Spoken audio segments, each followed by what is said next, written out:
Bueno, buenas tardes a todos. Vamos a ir empezando, que ya hemos dado un par de minutillos. Buenas tardes a todos y muchas gracias por acompañarnos, ¿vale? En este webinar que, como habéis visto todos, como su propio nombre indica, está de rabiosa actualidad, ¿vale? De gestión de crisis e investigaciones internas, centrado sobre todo en los primeros pasos dentro de este tipo de procedimiento interno que pueden y deben y de hecho muchas organizaciones implementan. Voy a empezar presentándome. Mi nombre es Noelia Álvarez, soy asociada principal del despacho de abogados Écija Legal y además soy asociada principal, como os decía, dentro del área de Derecho Penal Corporativo y de Compliance, ¿vale? Donde entra también el subárea, por decirlo de alguna forma, de investigaciones internas y además soy profesora de Derecho Penal y de Derecho Penal Corporativo en la Universidad CEU San Pablo.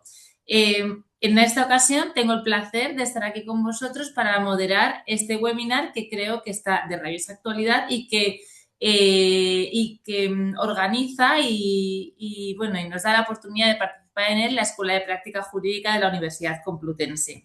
Y antes de comenzar, incluso con las presentaciones de los flamantes panelistas, iba a decir, que tenemos hoy con nosotros, me gustaría señalar que este webinar pretende y de hecho se enmarca dentro de la actividad formativa que tiene la escuela y concretamente dentro del curso especial en investigaciones internas y forensic que ofrece la Escuela de Práctica Jurídica y del que yo tengo el honor de ser alumni. Yo lo cursé el año pasado y gracias a él he podido mejorar y avanzar en la gestión de investigaciones internas que llegan a mi despacho. Y me ha dado, igual que a todos los exalumnos que somos de ese curso en concreto, todas las herramientas necesarias y de las que hoy seguro que junto con nuestros conferenciantes vamos a hablar hoy. Además está, como os dirán, los dos Carlos que ahora presentaré, está a punto de comenzar la nueva edición del curso, ¿vale? Que empieza si no me equivoco, el 10 de abril y acabará el 26 de junio. Como todos vosotros sabéis, se trata de una materia que ha adquirido una importancia creciente en los últimos años y especialmente desde la introducción, que ya no es tan novedosa, de la responsabilidad penal de las personas jurídicas. En España es rara la organización, a día de hoy, la organización seria y comprometida con el cumplimiento normativo que no tiene ya implementados ciertos protocolos y ciertas formas de actuar relativas a las investigaciones internas. Y desde luego, los que son más expertos en esta materia y los que hoy os van a ilustrar en todo ello son los dos Carlos, como les gusta a ellos también llamarse, Carlos Bonilla y Carlos Zavala, los dos abogados penalistas, los dos con despacho propio y los dos codirectores del curso de especialización en investigaciones internas y forensic, que bueno, que yo creo que hoy nos darán las guías fundamentales y su opinión profesional de cuáles pueden ser estos primeros pasos de estas investigaciones internas que, como decíamos, están a la orden del día y lo seguirán estando, según mi pronóstico, también en los próximos años. Así que bienvenidos. Hola, Carlos, y hola, Carlos. Hola, ¿qué tal? Buenas tardes, Noelia. Muchas gracias por esta presentación. Y me falta el otro Carlos, que no sé si le escucho. Perdón. Mira que Ahora. este que será vamos, el 20º webinar que hacemos de la escuela de compliance y se me ha olvidado activar el audio y acostumbrado a los Teams, fíjate. Qué barbaridad. Bueno, muchísimas gracias, Noelia. Es un placer estar contigo, estar con la escuela, una vez más, estar con mi amigo Carlos. Además, estoy viendo entre los participantes que tenemos alumnos del actual curso de compliance y también profesores compañeros. Y los que no quieren, y los que no estén todavía vinculados, les invitamos a que miren el curso. Muchísimas gracias por la invitación, encantados de estar aquí. Gracias a vosotros y si queréis, para no dilatarlo mucho más, que tampoco tenemos mucho tiempo y a todos nos encanta hablar de este tema, vamos a empezar por el principio. Y yo os quería lanzar una pregunta al aire y que me contestaréis bien cualquiera de vosotros o juntos o como queráis. Yo quería empezar, insisto, por el principio y quería preguntaros qué supuestos habéis visto vosotros de la práctica docente y de la práctica profesional que suelen dar lugar a este tipo de investigaciones. Noelia, mira, como yo tengo la mala o buena suerte de en el apellido siempre estar por delante de Carlos, pues le voy a ceder al menos esto que sí puedo disponer. Sobre mi nombre no puedo, pero sobre esto sí, le cedo la palabra que empiece Carlos. Pues muchas gracias, Carlos, y muchas gracias también, Noelia. Yo creo que la pregunta es fundamental, sobre todo para empezar esta conversación, esta charla sobre investigaciones internas. ¿Para qué sirven? ¿En qué supuestos vamos a utilizar una investigación interna? Pues bien, de lo que vamos a hablar hoy es precisamente de investigaciones internas en el entorno corporativo, relacionada con delitos de empresa. Ocurre y que muchas de estas investigaciones internas pues comienzan desde un departamento de compliance y otras, en cambio, pues reaccionas directamente por algo que llega pues una citación judicial o una denuncia interna que se recibe a través del canal de denuncias. ¿Qué tipos de delitos? Pues oye, podemos estar hablando de temas de corrupción, podemos estar hablando de temas de fraudes. O incluso podemos estar hablando de temas de accidentes, ¿no?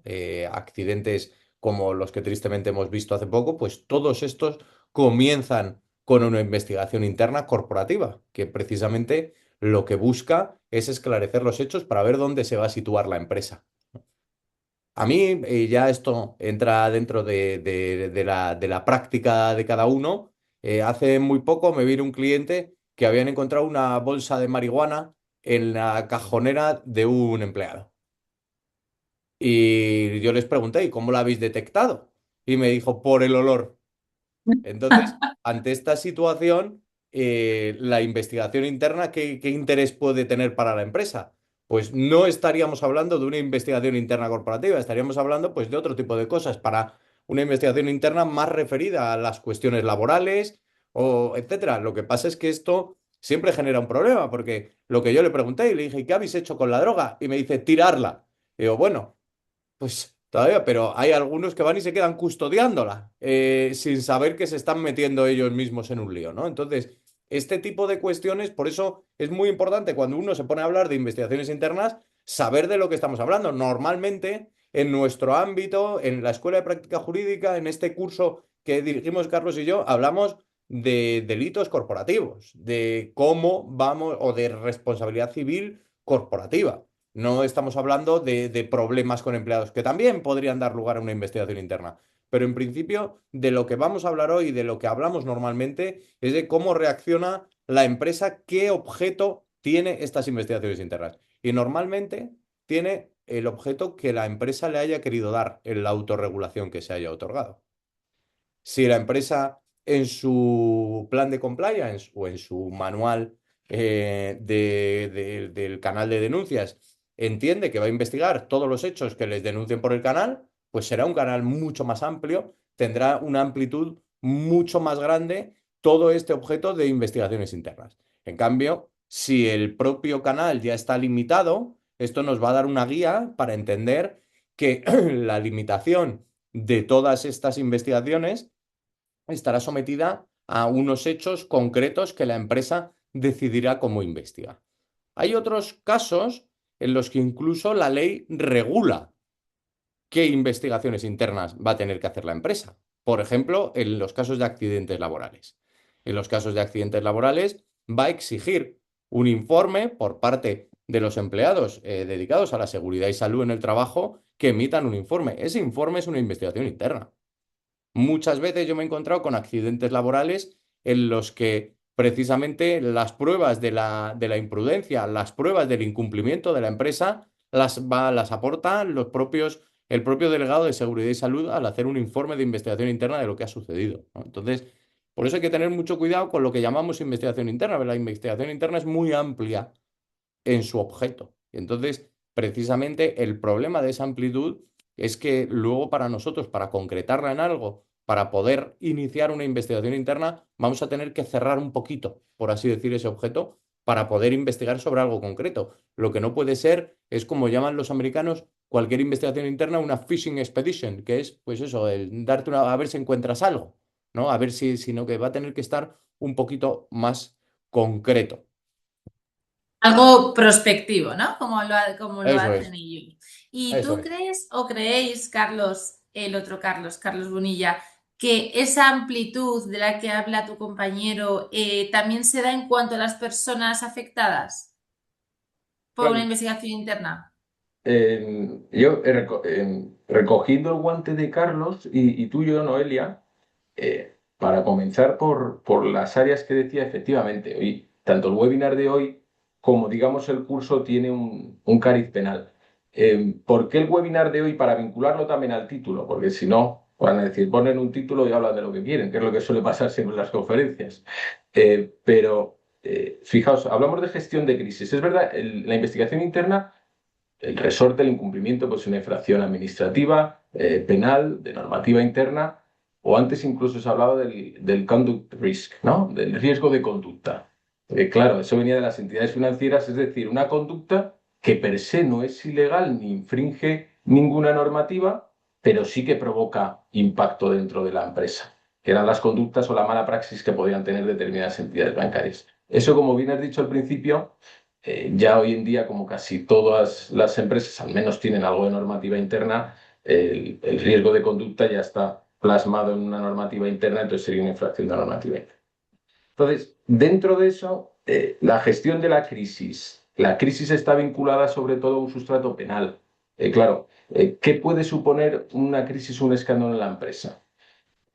Pues una infracción que tenga una afectación a la cúpula de la empresa, sobre todo, que tenga o que pueda tener, no lo estoy diciendo cumulativamente, sino alternativamente, que tenga extensión de efectos, es decir, que pongámosle incluso una brecha de seguridad o de ciberseguridad, a lo mejor no afecta a la cúpula, a lo mejor también a la cúpula, pero afecta a toda la empresa, más si hablamos de una empresa grande. Y una materia de especial sensibilidad, que son todos los delitos, o como comentaba Carlos, desde luego los delitos corporativos. Eso sumado a un altavoz, que es cuando intervienen los medios de comunicación, es lo que nos hace estar ante una crisis. ¿Y por qué hablamos de gestión de crisis e investigaciones internas? Que me quito ya el gorro de abogado y es más de gobernanza o de dirección. Porque para gestionar una crisis, ¿qué es lo primero que necesitas? Información. Es lo primero y además es lo que estamos acostumbrados a Carlos y yo, que te venga el cliente y que te diga, ¿qué es lo peor que puede pasar con esto, ¿no? Cuando inicias una investigación y que ya anticipes incluso resoluciones o por dónde van a ir los tiros. Entonces, yo creo que ese es el corazón del webinar, la gestión de la crisis y la investigación interna, y que, como bien dice Carlos, está muy relacionado con los delitos corporativos. Me decías la intervención de los sujetos, claro.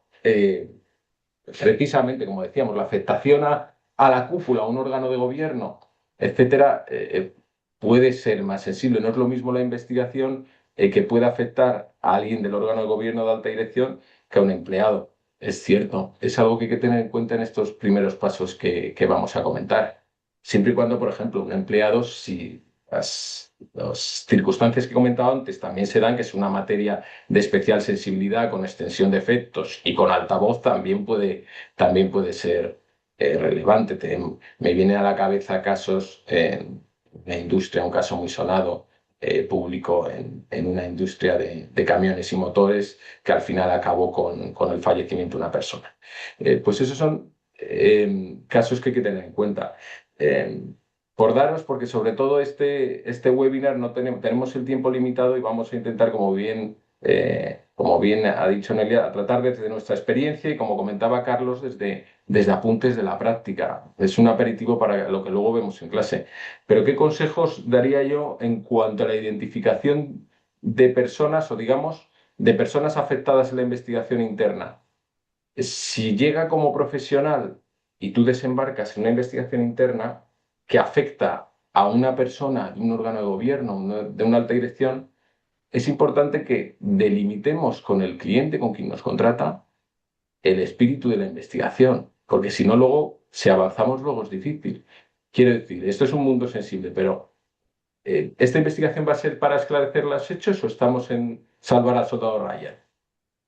Claro, porque muchas de las investigaciones que afectan a la cúpula de la empresa parten del interés del control de daños.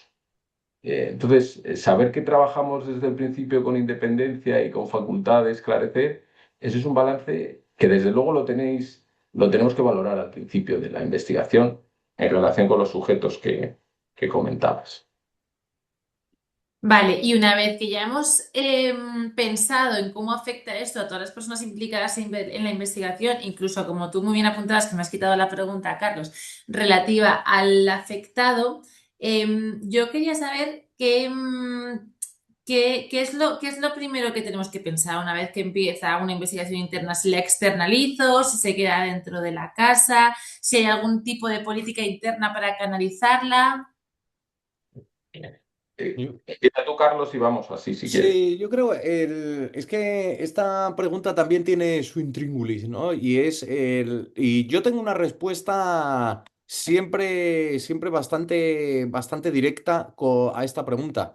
Y es que toda investigación necesita a alguien que la dirija. Esto es lo primero que necesitamos, concretar quién va a dirigir esa investigación. Porque esa investigación interna, aunque luego vaya a tener distintos flecos, ya en ese primer momento hay decisiones que tomar. Es muy común ver cómo, y aparecen en los medios de comunicación, cada vez que salta algún tipo de escándalo, cualquier tipo de crisis o tal, que aparece un portavoz de la empresa que lo primero que dice es una frase hecha que es estamos colaborando con las autoridades. Entonces, esta cuestión de estamos colaborando con las autoridades, pues está muy bien, pero no pasa más allá de ser una respuesta vaga y que al final no nos detalla exactamente lo que está sucediendo. Sin embargo, todas estas cuestiones de estamos colaborando con las autoridades, estamos investigando los hechos, estamos dando apoyo a las víctimas, estamos trabajando con nuestros empleados para... Todas estas cuestiones han de ser, si no dirigidas, por lo menos coordinadas por el equipo que esté llevando a cabo la investigación, por una razón fundamental, porque es que si se montan una suerte de reinos de taifas, en cada parte de la investigación acabamos teniendo distintas versiones que dar por parte de la empresa. Para la empresa lo más importante es tener una única voz y sobre todo unos únicos hechos que haya podido acreditar a través de su investigación interna. Las cuestiones a las que se refería Carlos, de, bueno, ¿a dónde quiere llegar la empresa con la investigación o tal? Bueno, pues ya empezamos mal. Si la investigación no va a ser una investigación puramente objetiva, otra cosa es que la empresa empiece la investigación, no le guste el resultado y no aporte su investigación interna a ningún sitio. Pero lo de hacer una investigación interna en la que ya sabes en dónde va a terminar, pues francamente, casi que no hace falta ni la investigación. Uno lo pone en un papel, dice nuestra versión de los hechos es esta y punto, ¿no? Pero sí que es interesante cómo se puede ver en procedimientos que aparecen en los medios de comunicación hace muchos años, que en todo momento nos estamos encontrando con que insisten en la cuestión de que se está colaborando con las autoridades. Bueno, pues si se está colaborando con las autoridades, lógicamente esto tiene mucho más recorrido. Esto tiene un pozo detrás que exige esa colaboración, ¿no? Y es precisamente, como digo, donde tendríamos que estar en ese momento en el que inicialmente, ¿qué es lo primero que tiene que tener una investigación interna? Una persona encargada de ella. Totalmente de acuerdo con Carlos. Es que tenemos que saber a dónde vamos y trabajar con independencia. Lo que dice Carlos de la persona encargada es fundamental. ¿Quién va a ejercer la dirección de la investigación interna?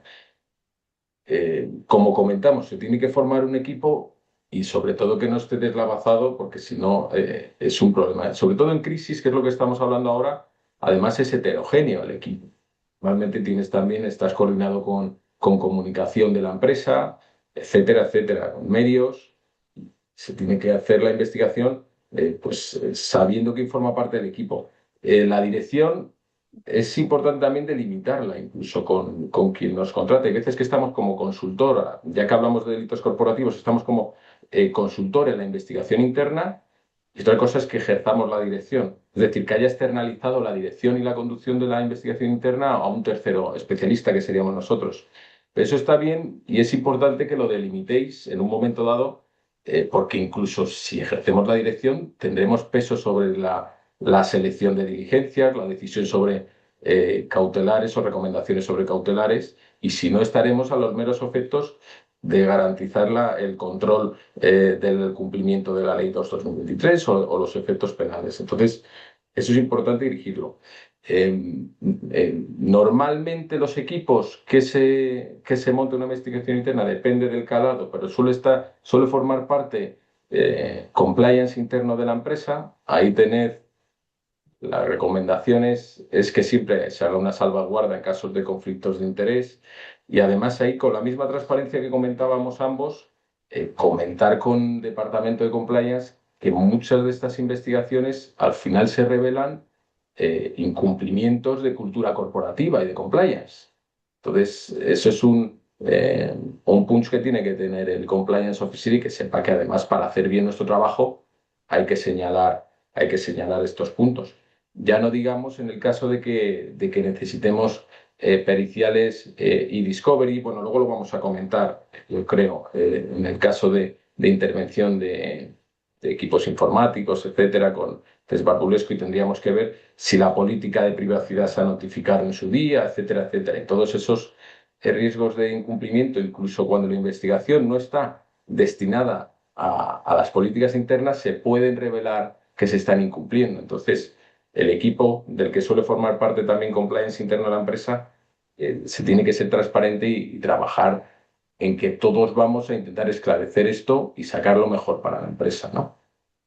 ¿Y qué pasaría, Carlos, si estamos hablando de una pyme? Porque yo creo que todos estamos pensando en la típica gran empresa que tiene todos esos departamentos y todos esos responsables, pero hay otras muchísimas empresas, muchos clientes de todos nosotros que se pueden ver en una situación semejante y no tienen todos esos departamentos.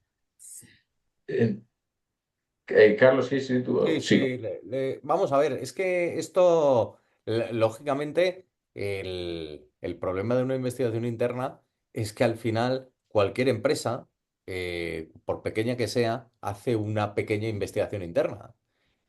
Cuando vas a ver a un abogado, los papeles que llevas es tu investigación interna, aunque no lo hayas querido llamar así. Pero no, y hicieron este papel y he recibido este otro y tengo aquí un email que me mandó fulanito alertándome de esto. Bueno, en definitiva, poco estructurada, pero es una investigación interna. El problema es que siempre en la gestión de crisis, el problema es que todas estas decisiones hay que tomarlas muy rápido. ¿Por qué? Porque en muchas ocasiones se te produce lo que es una tormenta perfecta, que es que de repente empieza a aparecer algo en los medios de comunicación que afecta a tu pyme, que has participado en un negocio, no sé dónde, aparecen los medios de comunicación y al poco tiempo ya eso te llega una citación del juzgado. Y dices, bueno, pues voy a ir a explicarlo, ¿no? Pues en ese poco tiempo te tiene que haber dado tiempo para poder investigar y saber lo que vas a decir. ¿Cómo se hacía esto tradicionalmente? Pues se llamaba a la gente que había estado involucrada, se les sentaba en una mesa y se les decía lo que iban a decir y ya está. Esto hoy en día, gracias a todos los protocolos de compliance que se han ido implantando en las empresas, por pequeña que sea la empresa, tiene algunas formas y medios de actuación que precisamente le van a proteger en estos casos. ¿Para qué? Para que su defensa como empresa sea un poco más solvente que esa que decía yo antes, de lo que consistía antes, que es sentarnos en una mesa, intercambiar opiniones unos con otros y con el abogado pues decidir lo que vamos a decir, ¿no? Esto va un poco más allá, la defensa corporativa va un poquito más allá. Y claro, todos estos efectos de una investigación interna pues van a tener muchos más efectos que en el plano únicamente penal. Como decía Carlos, va a tener efectos en el plano de compliance, va a tener efectos laborales, va a tener efectos administrativos, igual de gobierno corporativo. Hay sentencias ya del Tribunal Supremo que dicen que en los casos en los que se producen algunos supuestos de apropiación indebida vienen provocados porque no hay medidas de compliance implementadas en la empresa. Entonces, no es que estén diciendo que estén obligadas las empresas a tener mecanismos de autoprotección, porque no lo dice así de directamente, pero sí que lo viene a insinuar, ¿no? Si una empresa está debidamente organizada, esto no debía suceder. Y una de las cuestiones sobre la que tiene que estar debidamente organizada siempre una empresa es ante una crisis de este tipo. Estamos hablando, para el que no lo esté viendo, pues eso, de un accidente ferroviario o simplemente de un accidente en un autobús.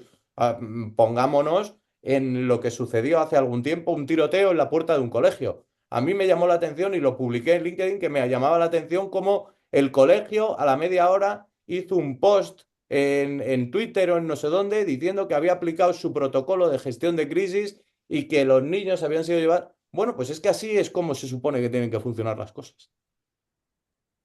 No sé, Carlos, si quieres añadir algo. Sí, Noelia, muy acertada la exposición de Carlos, pero y tu pregunta también mucho, porque nosotros tendemos a pensar que tenemos todos los recursos del mundo y, sinceramente, casi todos los trabajos, la dificultad no está en el trabajo, sino en hacerla con el tiempo y recursos que tenemos. Es claro, una pyme. Yo os pongo un ejemplo que nos pasó en el despacho, un caso que llevamos de una sustracción de una firma digital en una pyme, en una gestoría, que uno de los empleados había cogido la firma digital y había estado usándola para presentar impuestos con la competencia, etcétera. Bueno, un lío. Entonces había que hacer la investigación interna y intervenir el ordenador para ver toda esa trazabilidad y ese e-discovery, el informe para ver si había sustraído la firma. En principio, esto lo hilo con lo que comentabas. Casi todas las empresas ya algo tienen, y Carlos también lo ha mencionado. Por ejemplo, no nos encontramos la mejor política de privacidad y de intervención de equipos electrónicos con el test barbulesco y que no tiene que tener expectativas de privacidad, etcétera. Bueno, pues no era una política de un IBEX, pero sí tenía algo de uso responsable de ordenadores, etcétera, y que solo tienen que estar, solo se tienen que utilizar para actividades profesionales, etcétera. Bueno, pues podemos trabajar desde ahí. Luego se hace una pericial con una investigación con monitorización semántica y una investigación sesgada y se pueden sacar las cosas. Quiero decir, al final es imposible que la pyme huya de esto. O sea, si quiere hacer como antes y plantarse a poner la querella, ya no solo sin pruebas, sino entrando directamente como un elefante en una cacharrería en el ordenador, pues se expone a nulidades y a que salga mal. Entonces la pyme forma parte ya del compliance y tiene que formar parte de este entorno. Es cierto que ahora mismo hay proveedores y recursos para hacer una investigación acotada al calibre y al alcance de una pyme. O sea que yo creo que no habría problema. Vale, y una vez que ya tenemos todo esto montado, tenemos el equipo, sabemos cómo va a afectar a cada uno de los sujetos intervinientes en esta investigación interna, yo quería saber cuáles serían esas primeras medidas dentro de la investigación interna. Es decir, antes habéis mencionado que una investigación interna se puede gestionar casi para cualquier tipo de delito que tenga que ver con la persona jurídica. Y quería saber si este tipo de diligencias o, bueno, o de medidas que se adaptarán desde el órgano de investigador de la organización serían diferentes en caso de unos delitos u otros, porque yo no sé vosotros, pero en mi práctica profesional la gran mayoría de investigaciones internas que nos llegan tienen que ver con temas laborales, temas de acoso laboral. Y entiendo que yo adopto una serie de medidas distintas a si me llegara, por ejemplo, un tema de un delito de corrupción. Dale, Carlos. Sí, la verdad es que muchas veces es cierto que hay un gran volumen de temas de acoso laboral y de acoso sexual. Y también se debe también, vamos, por lo menos en mi experiencia, depende también de la época del año, lo que no deja de resultar sorprendente, pero es así, ¿no? La Entonces, cena de Navidad. la cena de Navidad o los días antes de vacaciones, ¿no? Que la gente es acosada laboralmente durante el mes de julio normalmente, no a nadie la acosan vamos, es una broma, no es tan común el acoso en noviembre, ¿no? Pero bueno. La cuestión es que la investigación interna, como decías tú, Noelia, ¿cómo comienza? Pues comienza fundamentalmente, como estaba diciendo antes, con el nombramiento de la persona que va a dirigir la investigación y esa persona es la que va a tener que decidir esas primeras medidas que se van a tomar. ¿Y en qué consisten? Pues efectivamente va a depender mucho de lo que nos hayan denunciado o de lo que queramos investigar.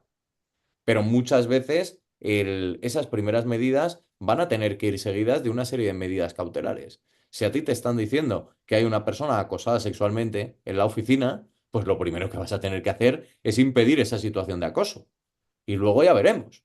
Entonces, hay muchas veces en los que lo primero que vas a tener que hacer es tomar unas medidas de aseguramiento, no solo de la prueba, sino de que no se vuelva a repetir la circunstancia que te están denunciando. Es completamente distinto que cuando te denuncian otro tipo de fraude, ¿no? Pues eso es un fraude interno de que hay alguien que está comisionándole a un proveedor y tal. Bueno, pues es que esto es otro tipo de cosa. Si estamos hablando de un delito de corrupción entre particulares porque un empleado está cobrándole una mordida a cada proveedor que tenemos, pues la investigación va a ser completamente distinta. Posiblemente no quieras que esa persona salga inmediatamente de la empresa porque te va a impedir investigarlo debidamente. Por eso, precisamente, estas primeras medidas yo entiendo que tienen que pivotar sobre dos ejes. La protección a la víctima, si hay víctima ser humano, y la protección a la empresa. Y en tercer lugar, sin duda alguna, lo que tiene que decidirse es el aseguramiento de pruebas. ¿Cómo aseguro yo las pruebas que he encontrado? Pues lógicamente, cada vez, como adelantábamos antes, cada vez las pruebas en papel son más extrañas. Todo se suele hacer en digital. Hoy en día, la primera medida que se hace en cualquier sitio es el clonado de los dispositivos. Pero también te digo que en muchas ocasiones ese clonado de dispositivos es un brindis al sol, porque clonas el dispositivo sin saber ni siquiera si hay algo en el dispositivo que te pueda interesar. La cuestión donde nosotros estamos es en un sitio que adelantaba Carlos y decía, no, la doctrina Barbulescu. Bueno, vamos a ver, antes de clonar un ordenador, piensa por qué va a resultar interesante ese ordenador. Uno de los principales problemas que se están teniendo con las investigaciones judiciales más grandes que hay en España actualmente es el volumen ingente de documentación que se llevó la policía en una entrega y registro. Tal es el volumen que ni siquiera la policía ha podido examinarlo. Y esto es uno de los problemas que pasa muchas veces en este tipo de investigaciones internas, que dice, no, vamos a investigar este grupo de la empresa que trabajaba en Murcia y cobraba comisiones en las carreteras. Y te traen 12 ordenadores enteros que no sabes ni por dónde empezar, ¿vale? Ni qué vas a buscar. Yo creo que también es muy importante no pasarse, tan importante no pasarse como no llegar. Pero yo, como digo, pivotando sobre dos ejes, la protección de la víctima y el aseguramiento de pruebas que vayamos a tener, porque nos van a hacer falta. Nos van a hacer falta para fundamentar lo que queramos saber. Y yo no puedo estar más de acuerdo con Carlos y con lo que planteabas, claro, la investigación interna es diferente si estamos en un tema de acoso, que tenemos que separar a las personas, como dice Carlos, que fraude. A lo mejor hay que cortar acceso a cuentas, a disposición, y como bien dice, hay veces que conviene observar lo que está pasando antes de notificar. Que eso, por cierto, la tan criticada ley de protección informante nos deja un margen que dice lo de la comunicación al afectado se hará en el momento siempre que no perjudique la investigación. O sea, al menos ahí no nos ha puesto que a un mes le tienes que decir. O sea, que podés recabar algo de prueba y asegurar prueba, como dice Carlos.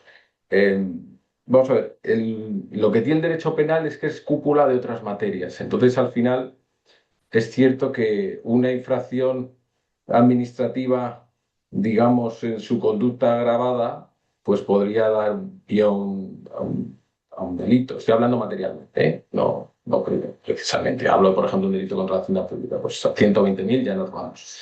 Eh, claro, en ese marco. Lo que nos viene a pedir el cliente o cuando se inicia una investigación interna, ya vuelvo al principio y pivoto sobre la pregunta de en qué me puede afectar esto. Muchas veces qué es lo peor que le puede pasar a la empresa. Muchas veces ya en las primeras decisiones o en el primer informe que hagamos, no sé si luego nos va a dar tiempo a comentar el informe preliminar, ya quiere saber quiere tener información sobre si puede afectar a la persona jurídica. Pero esto hay que distinguirlo de la canalización de una investigación interna, que de hecho, en cumplimiento de la Ley 2/2023, en el canal interno cabe todo. Eso además se discutió para ver si se metían solo conductas agravadas en el tema penal y no, es todos los delitos y conductas administrativas graves, pero todos los delitos, cualquier infracción penal.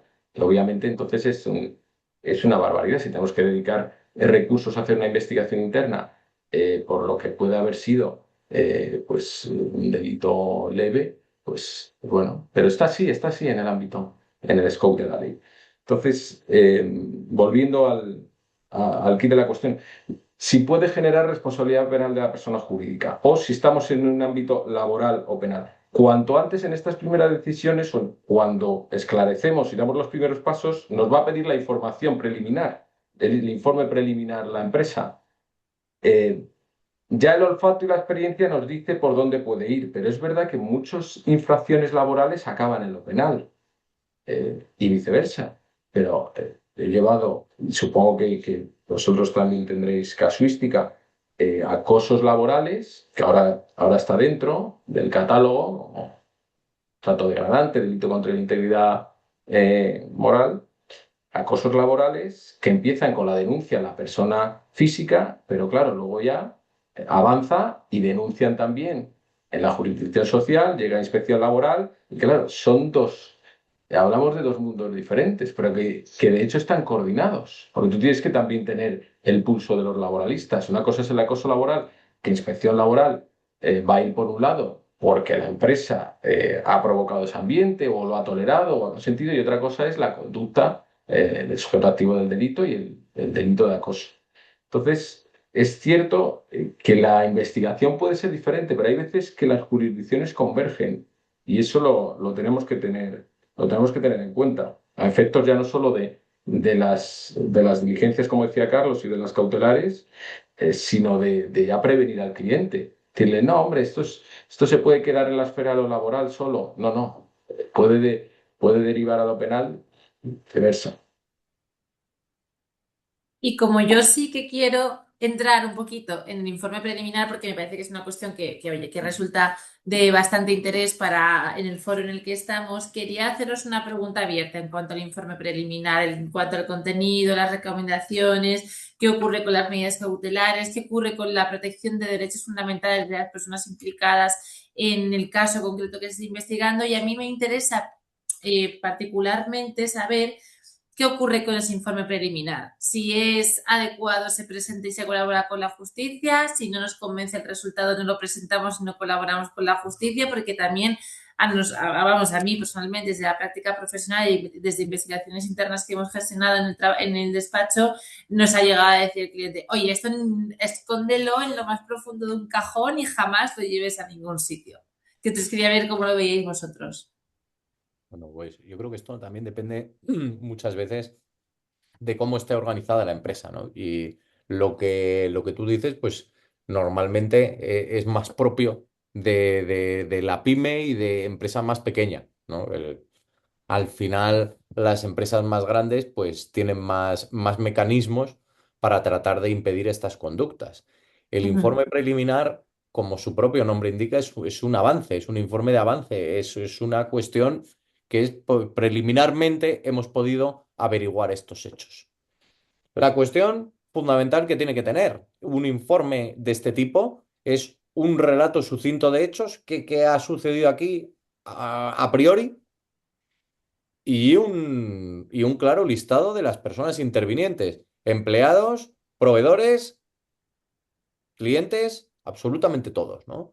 ¿Por qué? Porque esto lo que nos va a proporcionar es la posibilidad de ofrecerles a estas personas colaborar con esta investigación. Como decíamos antes, ¿dónde están los derechos fundamentales del afectado? Bueno, los derechos fundamentales del afectado están desde el principio. Son derechos constitucionales. ¿Cómo no los va a tener desde el principio? Otra cosa es que esos derechos fundamentales se plieguen a otro derecho de la empresa de investigar los hechos que han sucedido. De hecho, no solo esto que es una cuestión ya más teórica, no solo es un derecho de la empresa el investigar qué ha sucedido, sino que es una obligación y un deber establecido en el artículo 31, que te dice que tienes que ejercer unos deberes de supervisión, vigilancia y control. ¿En qué consisten los deberes de supervisión, vigilancia y control si no es en hacer investigaciones internas? En ningún sitio dice, usted debe ejercer esos derechos de vigilancia, supervisión y control de la mano de los empleados que usted considere infractores, ni deberá decirle desde el primer momento al sujeto infractor que se encuentra investigándole. Bueno, es que habrá muchas investigaciones que yo comienzo y que terminen en nada. Este tipo, las de gestión de crisis, es muy raro que no terminen en nada. Por eso, lo más importante es ir cerrando nuestros hechos y acotando nuestros hechos desde el principio. Y esta cuestión que decimos de un informe preliminar nos va a ayudar mucho en esta cuestión, en decirle a la dirección de la empresa exactamente qué estamos investigando y qué ha sucedido. A priori, cautelarmente, hemos podido averiguar esto. Y eso le tiene que dar pie al director de la empresa para decidir qué va a contar o cómo va a gestionar. Aquí en este momento es cuando deberá decidir si va a echar tierra sobre el asunto, si va a proceder a denunciarlo, si va a acompañar a las víctimas o si va directamente a denunciarlo y a pasar de ir a la fiscalía y a ningún sitio va a poner una querella o se va a ir al cuartelillo de la Guardia Civil a poner una denuncia con esa información que tiene. Estas son alternativas que se presentan cuando uno termina un informe, porque puede llegar el director general de la empresa a ver el informe preliminar y decir, mira, yo no voy a esperar ni un momento más, me voy ahora de camino a mi casa, voy a parar en el cuartelillo de la Guardia Civil y voy a poner una denuncia por estos hechos. Que nada lo impide, ¿eh? No, no pensemos que tenemos que acabar la investigación para poner una denuncia, que es que puede ser que los hechos sean tan graves que prefieres poner una denuncia inmediatamente. Es que no solo nada lo impide, sino que si nos vinculamos a la ley de protección informante, lo obliga. Y dice Lo obliga. inmediatamente, en el momento de saberlo. Otra cosa ya es que entremos en la idoneidad de ellos si vemos que la empresa está muy mal, etcétera, y la posible responsabilidad penal de la persona jurídica, el derecho a la no autoincriminación y todo el debate que da este artículo 92J de la ley. Eh, bueno, efectivamente, yo estoy con Carlos en que al final, si se va a evaluar y cada vez, y somos conscientes de que se está tecnificando más la forma de evaluar los modelos de compliance, incluso con periciales, como bien sabe Noelia, si se va a tecnificar cada vez más la evaluación probatoria del modelo y entre ello tienen que evaluar la cultura de cumplimiento, la supervisión y control, si en algún momento, que es difícil que no se esclarezca, se pone de manifiesto que se ha comunicado esto internamente y que se ha enterrado por parte de la empresa, a ver cómo defendemos luego a la persona jurídica. Entonces, claro, lo que dice Noelia, que está a la orden del día, o sea, eso es algo que ocurre con habitualidad, lo que tiene que entender el cliente es que precisamente esa decisión puede ser lo que determine su culpabilidad luego en un posible procedimiento. Eh, Eso por un lado. Luego es cierto que hay investigaciones que se hacen ya en el marco de un procedimiento judicial y que se hacen a efectos de defensa. Eso también, ese tipo de investigación también existe. Es decir, oiga, aquí se va a evaluar mi modelo de compliance, quiero hacer los informes forensic y discovery, etcétera, para ver si tenía los protocolos al tiempo de cometerse los hechos, etcétera. Y si me sale mal, pues como es un informe que he encargado yo mismo de parte, pero no es un informe, digamos, no es una investigación interna sobre el esclarecimiento de los hechos a raíz de la comunicación interna. Es un informe que hago yo a efectos de defensa, una investigación interna que hago yo a efectos de defensa de la persona jurídica. Ese tipo de informe ya sí me parece que es facultativo dispositivo el poder presentarlo o no si te sale mal, porque es en el marco de una defensa y no es para esclarecer los hechos, sino para ver si los elementos de mi modelo eran idóneos y estaban siendo aplicados. Eso por un lado. Luego hay una cuestión que ha introducido Carlos, que es el prisma del afectado, que nunca lo vemos, y también me gustaría detenerme un poco, porque eso es algo que también lo recibimos en los despachos, que normalmente, claro, nosotros trabajamos con la empresa, y como externo a la empresa, pero hay veces que te viene el directivo o la directiva. Que, oiga, que me han puesto una denuncia interna. Claro, eso es una cuestión, nos daría para otro webinar, pero es muy interesante, incluso para los asistentes que están aquí, que probablemente muchos tengan puestos corporativos en las empresas que les puede pasar, o incluso si quieren saber cómo actuar a efectos preventivos. para saber cómo actúa la otra persona, ¿no? En estos casos lo veremos en el curso. Tampoco, como digo, daría para un webinar, pero es muy interesante saber qué pasa cuando le llega a ese directivo o a esa directiva la primera sucesión. Oiga, se está investigando este caso, se ha abierto el expediente número tal en relación con la ley de protección al informante, etcétera. Si quiere puede presentar alegaciones, se le va a citar para una cierta entrevista, etcétera. Pues ahí ver todo lo que podemos hacer en defensa del afectado para empezar el acceso al expediente, aunque nos tengan que informar de la parte esencial y si está anonimizado tienen que mantener esa anonimización, sí tienen que darnos acceso al expediente interno, a conocer esas acciones u omisiones que han supuesto la incoación de la investigación interna también de forma esencial, como se trabajaba antes, me acuerdo, en las comisarías, que no nos daban nada y ya llegó la sentencia del Constitucional, al menos la parte esencial, ¿no? Ese mismo espíritu que recoge la Ley de Protección al Informante, el asesoramiento al afectado en las entrevistas que le haga la empresa es otra cuestión importante para determinar si algunas preguntas pueden ser capciosas o dirigidas, etcétera.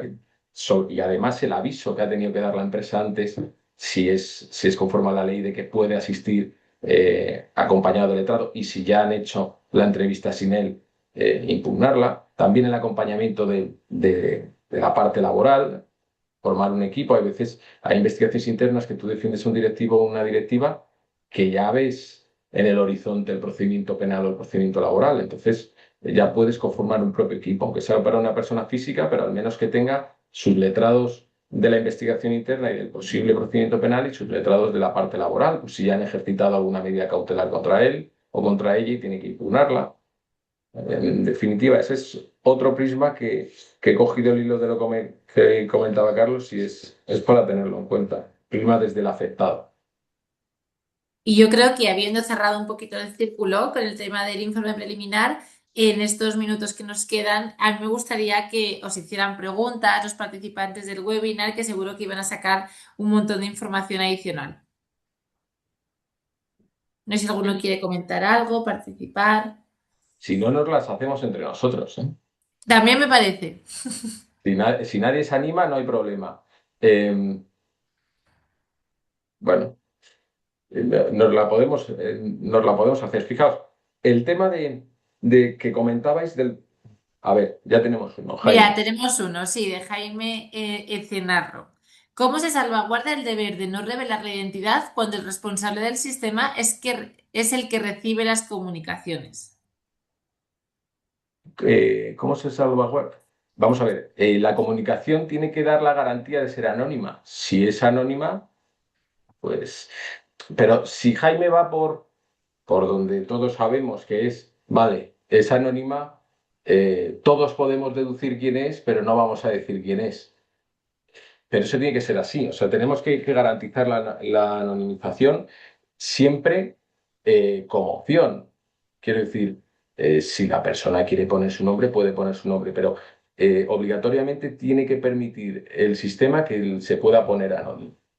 Entonces, el Este tipo responsable de del cosas, sistema, sí, de dime, este claro. tipo de cosas yo creo que siempre es importante aplicar la lógica de lo razonable, ¿no? Porque muchas denuncias de estas anónimas llegan y dicen, hola, me llamo José María Pérez, tal, y digo, bueno, coño, pues entonces no pongas que eres anónimo, que muchas veces empiezan así, ¿no? Entonces, igual que esto es un ejemplo de un extremo, nos encontramos con el otro, de, oye, vamos a ver, y a mí me ha pasado muchas veces que en investigaciones internas de una pyme, pues es que todo el mundo sabe todo, pero al minuto, al minuto. Entonces, intentamos pues, mantener al máximo la confidencialidad, pero es que hay veces que es que esa confidencialidad sería una locura poder mantenerla. Incluso, simplemente, pues como decía Noelia antes, ¿no? Hay muchos casos de acoso sexual. Bueno, ¿tú cómo vas a entrevistar a alguien si no le dices a quién ha acosado? Pues en plan, ¿en algún momento se ha sobrepasado usted con algún empleado o propasado en el plano sexual? Pues es que no. Sería absolutamente prospectivo el ver cómo podemos alcanzar eso. Pregunta Jaime a ver. Yo creo que lo que se refiere es Jaime, si la denuncia va en contra del propio responsable. Yo creo que es eso. Claro, ahí hay un conflicto de interés, o sea, Eso a total. mí me ha pasado, eso a mí me ha Pero es que pasado una eso, vez. sí, pero es que eso tienes que garantizar que si es contra el responsable, tienes que garantizar otro canal. Nosotros siempre Sí, lo ponemos en las políticas, ¿eh? O sí, sea, si la denuncia es contra el responsable de cumplimiento o del canal de denuncias, tú tienes que garantizar otro canal. Es sí, decir, cuando sea para el responsable, se podrá hacer a través de este correo o a través de otro sistema. ah, Pero eso lo tenéis que garantizar. De hecho, los software ya lo hacen, ¿eh? O sea, nosotros el conflicto de interés lo tenéis que salvaguardar siempre, si es obviamente la persona que lo tramita.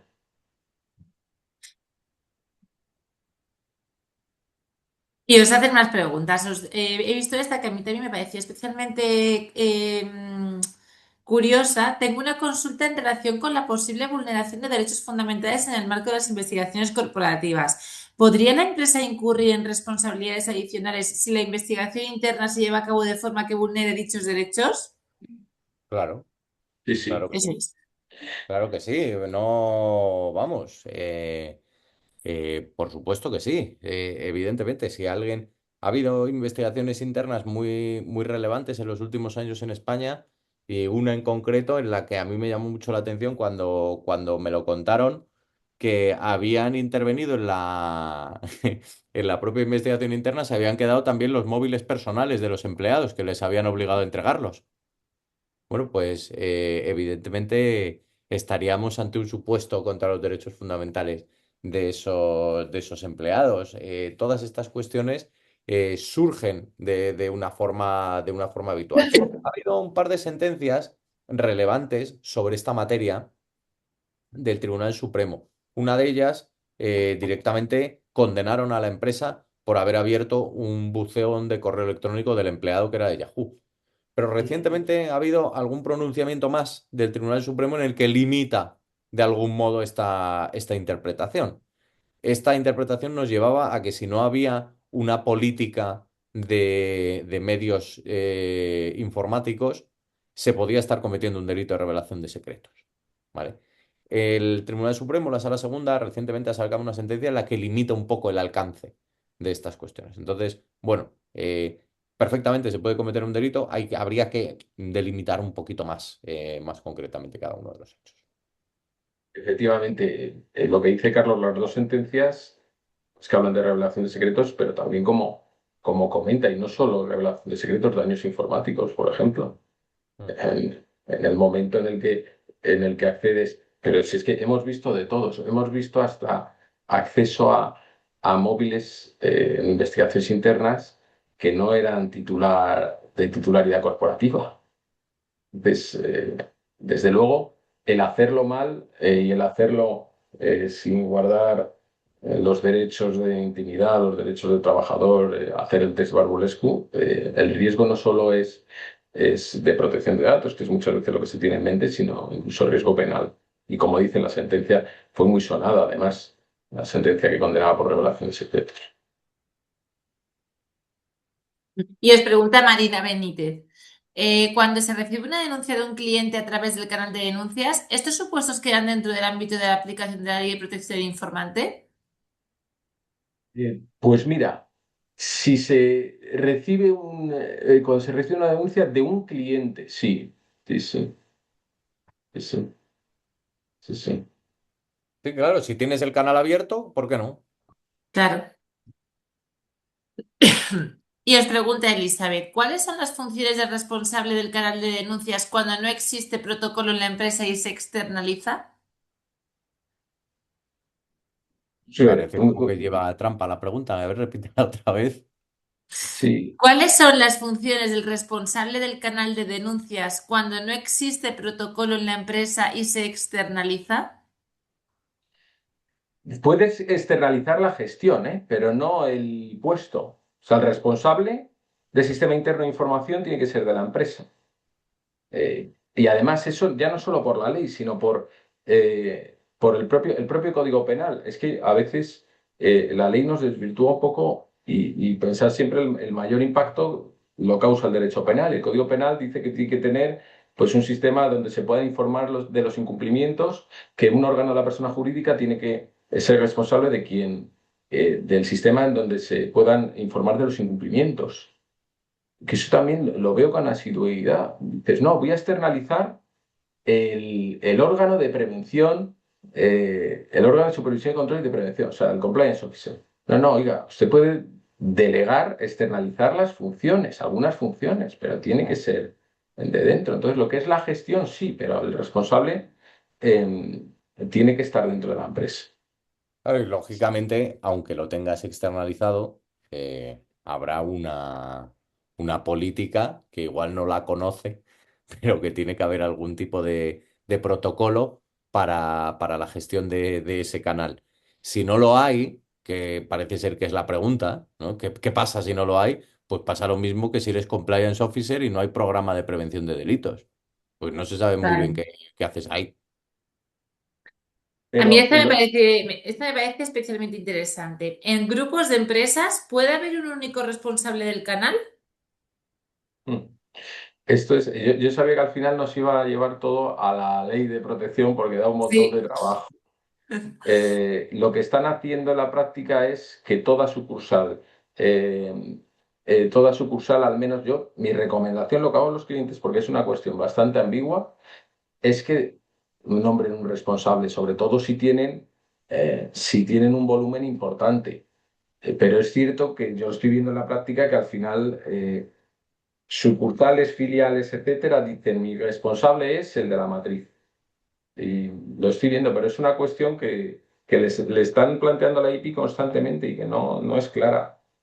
No es clara. Fijaos, mi contestación sería desde el enfoque del riesgo. Es que a veces nos vinculamos mucho a la norma y pensamos en la sanción, pero hoy que estamos en gestión de crisis, si vamos a poner que el responsable es la matriz, por ejemplo, una sucursal que no tiene personalidad jurídica, que hoy en día se llevan muchos. Y entonces el responsable de cumplimiento es la matriz y está un profesional o una profesional en Holanda recibiendo las noticias sobre incumplimientos de España. Si creéis que así se puede gestionar bien los riesgos, a mí me parece que no. Entonces, con tal de derivar responsabilidad, acabamos nombrando al de la matriz y es que no es operativo. Entonces yo haría el enfoque del riesgo. Si esa matriz, perdón, si esa filial, esa sucursal o esa empresa del grupo tiene un volumen de denuncias importante, yo nombraría uno de ahí que además sea el que las gestione y sea el responsable. Y os pregunta Desiree, ¿en el sector público, una empresa pública podría externalizarse la instrucción? Buena pregunta. Pues ¿por qué no? ¿Por qué no? Vamos. Yo es que soy un fiel defensor de la técnica y al sector público, ¿qué le vas a pedir? También penalistas que saque un contrato menor, bueno, un contrato menor no, porque los penalistas son muy caros, que saque una licitación para el asesoramiento solo de la investigación interna de un penalista. Yo creo que contar con asesoramiento especializado externo, yo creo que es recomendable. ¿Tú qué crees, Carlos? Vamos a ver, yo es que creo que es absolutamente posible, ¿no? La externalización de esa investigación interna, como es posible la externalización de muchas cosas. Al final, muchas cuestiones de la función pública están absolutamente externalizadas. Simplemente cosas que nos llaman la atención y que muchas veces yo cuando voy a visitar a algún cliente a prisión me doy cuenta que en la prisión cada vez hay más cosas externalizadas. Hace 20 años no había un proseguro en ninguna prisión y ahora cada vez más me los encuentro en distintas funciones. Entonces, hace muchos años había cocinas en las prisiones, ahora en ninguna hay cocina, todo está privatizado. Lo que pasa es que, bueno, pues no lo vemos tan fácilmente, pero evidentemente hay muchas cosas como este tipo de cuestiones muy específicas en las que naturalmente pues se va externalizando, ¿no? Una cosa, yo creo, la pregunta es de Desiree, que es una alumna del curso que es estupenda. Y estamos dando recomendaciones. Es verdad que, por ejemplo, la ley sí que permite tener un responsable para todo el grupo. Pero hablo de la cuestión anterior. Pero no me quiero ir otra vez a la cuestión anterior, pero yo creo que para gestionar los riesgos es mejor que cada uno tenga. Y lo de la externalización estoy de acuerdo con Carlos, es que, ¿por qué no? ¿Por qué no? Máxime, además, cuando el compliance, gracias a Dios, está permeando en el sector público, pero sigue siendo una cuestión que, al menos por el impacto, en el sector privado se ha evolucionado con más rapidez, al menos por el hecho de que el incendio te viene ya. Tienes que tener los Claro. extintores. Entonces, claro, más que nada por la experiencia, aunque ahora, obviamente, en el sector público se está mejorando mucho. Pues si queréis, hacemos una última pregunta, ¿vale? Sin perjuicio de que todos los participantes del webinar saben que se pueden poner en contacto con vosotros para haceros cualquier cuestión que consideren. Y es que hay una aquí que me ha parecido también interesante. Si la confidencialidad se vulnera por parte de algún testigo, ¿puede ser responsable la empresa por riesgos psicosociales y o reputacionales la empresa frente a la persona afectada? Hombre, yo no lo veo. ¿El Eh, qué? si, si alguno de los intervinientes pues se va de la lengua, pues habrá que imponerle la sanción laboral que corresponda. Desde el punto de vista de los riesgos psicosociales, entiendo que tendría que reclamar pues daños y perjuicios que se le hubiesen producido respecto a esa filtración de información. Pero ya te veo que ya te adelanto que es un tema complicado de probar y sobre todo complicado de aterrizarlo en un papel. Estas cuestiones ocurren mucho en el ámbito de la pyme, ¿no? De que dices una cosa y parece que Radio Macuto se ha enterado al medio minuto, ¿no? Pero lo cierto es que, bueno, para nosotros todas estas cuestiones de confidencialidad pues son muy importantes para la empresa, ¿no? Entonces, yo entiendo que la empresa la sancionaría inmediatamente y luego, pues, la persona que haya tenido algún tipo de perjuicio provocado por esa filtración, pues podrá hacer lo que considere. Claro. Las brechas de confidencialidad de la investigación interna se pueden sancionar por la Ley de Protección al Informante. Te puede caer una sanción a la empresa. Mm. Igual puedes ir a protección de datos también. Si la pregunta va en el sentido de una indemnización para la persona, eh, hombre, tendrás que probar que te ha el perjuicio, etcétera, etcétera. Los daños morales que ya sabemos todos que difíciles son de probar a veces, etcétera. Yo donde lo veo en el ámbito corporativo, donde sí tengas base para una brecha de confidencialidad en una investigación interna, a lo mejor que sea sujeta a una indemnización importante, pues a lo mejor en un caso de Manei o por el estilo, que esa investigación interna pues bueno, se filtre, al final no quede en nada y hagas que se caiga una operación porque afectaba a la dirección, etcétera, y hagas que se caiga la operación. Bueno, es una situación que se podría dar, pero vamos, hoy en día en fusiones y adquisiciones, dependiendo de la dimensión, claro. Como dice Carlos, a lo mejor en pymes, pero en fusiones y adquisiciones, ¿cuántas investigaciones internas hay en vigor a la vez que se está produciendo una modificación estructural de la empresa? Bueno, pues yo Pues, creo. pues sí, es lo que os iba a decir, que muchas gracias. No sé si queréis, Carlos y Carlos, añadir algo más. Yo simplemente que, como al final decíamos lo de gestión de crisis e investigaciones internas, yo simplemente quería decir que al final todas estas cuestiones, cuanto mejor regulado estés y más detallado sea tu sistema de compliance para enfrentarte a este tipo de cosas, más garantías hay de que las cosas salgan bien. En las múltiples situaciones en las que he vivido en mi carrera profesional de crisis empresariales de este tipo, la mayor parte de ellas no tenían ninguna regulación y las que la tenían se enteraron en ese momento que tenían esa regulación. Entonces, creo que es muy importante porque al final, pues abrevia muchos problemas. Hay una cosa que en el mundo anglosajón se da mucho porque alguna legislación de compliance, pues se le ocurrió meterlo, que son qué hacer en el caso de tener una entrada y registro. Muchas veces cuando uno acude a una entrada y registro de un cliente, vas viendo a la gente como gallinas corriendo de un lado para otro, la policía dando órdenes y manteniendo a todos en un cuarto, y le sacan a uno y dicen, a ver, traiga los papeles de tal. Y ese fulano va y trae los papeles, cuando si eso hubiese estado organizado, hubiésemos tenido un jefe, una persona de la asesoría jurídica que esté especializada en eso y que acompañe a la fuerza actuante en todos sitios para no generar ese tipo de problemas, ¿no?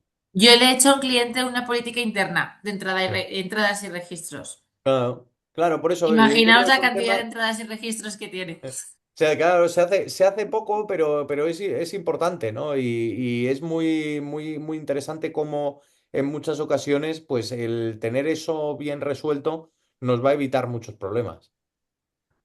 Eh, yo solo concluir que muchas gracias a todos, que lo que hemos tratado hoy, estoy viendo mensajes muy afectivos y lo agradezco y muy amables.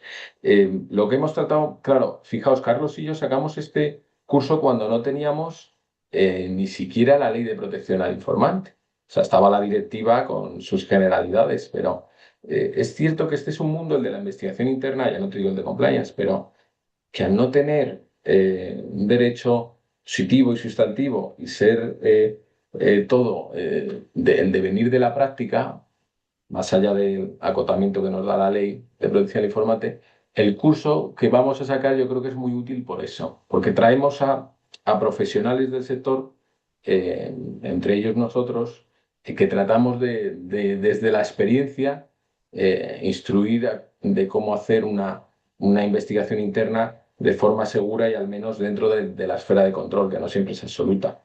Y yo creo que en ese sentido os invito a todos los que os haya parecido interesante que le echéis un ojo al curso que empezamos ahora en abril y bueno, y que en cualquier caso nos sigáis en los webinars que hacemos, que estamos encantados. Y también agradecer especialmente a Noelia, que ha sido una conductora estupenda, las preguntas muy interesantes, Noelia. Gracias a los dos, Carlos y Carlos, y bueno, nos vemos en la próxima. Muchas Muy bien, gracias.